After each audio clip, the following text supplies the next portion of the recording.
नमस्कार जूले, ये आज मेरा चौथा दिन शुरू हो रहा है अनशन का। और खुले आसमान में तापमान यहाँ पर -16 के करीब था। आप देख रहे हैं ये जो गिलास पानी से भरा था ये पूरा जम गया है।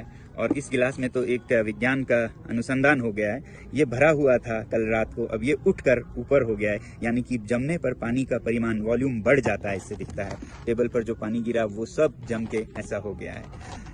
ऐसे में हम अनशन कर रहे हैं, मगर सबसे हैरानी मुझे ये है कि आज तक जो मेन स्ट्रीम मीडिया है भारत की, उसने इस आंदोलन का जो उथल पुथल इस सीमा पर हो रही है इसका जरा भी जिक्र नहीं किया। सीमा पार से एक सीमा हैदर आती हैं तो उन पर सैकड़ों घंटे चर्चा होती है, मगर भारत, चीन और पाकिस्तान के सीमा पर लद्दाख, इस पर जीरो चर्चा है।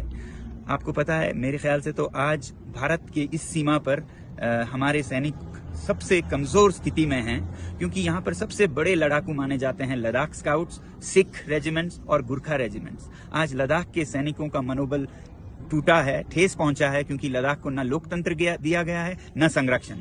और दूसरी तरफ सिख सैनिकों का मनोबल भी कमजोर है, क्योंकि जो पंजाब में आंदोलन हो रहे हैं उसका असर उन पे भी पड़ता है। और गुरखा सैनिक तो अग्निवीर के चलते 4 साल को वो नकार रहे हैं, और वो अब उससे भी बुरा क्या हो रहा है कि चीन की सेना में भर्ती होने जा रहे हैं। तो वही सैनिक जो हमारे शक्ति थी, जिनके बारे में ये कहा जाता है कि अगर कोई कहे कि मुझे मरने से डर नहीं लगता तो वो या तो झूठ बोल रहा है या वो गुरखा है। आज वही गुरखा चीन की तरफ से हमसे लड़ेंगे। तो ऐसा उथल पुथल हो रहा है, मगर हमारी मेन स्ट्रीम मीडिया जरा भी चर्चा नहीं कर रही है। मेरी आपसे विनती है कि आप एक मीडिया बने और इन वीडियोस को शेयर करें और कहें इन हमारे भारत के मीडिया चैनल से, जो कि चौथी स्तंभ है, पिलर हैं डेमोक्रेसी के, कि वो अपना फर्ज निभाएं। मुझे नहीं समझ आता है वो रात को कैसे सोते होंगे इस तरह के दोगलापंथी में।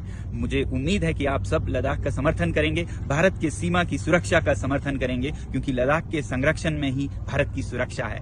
धन्यवाद।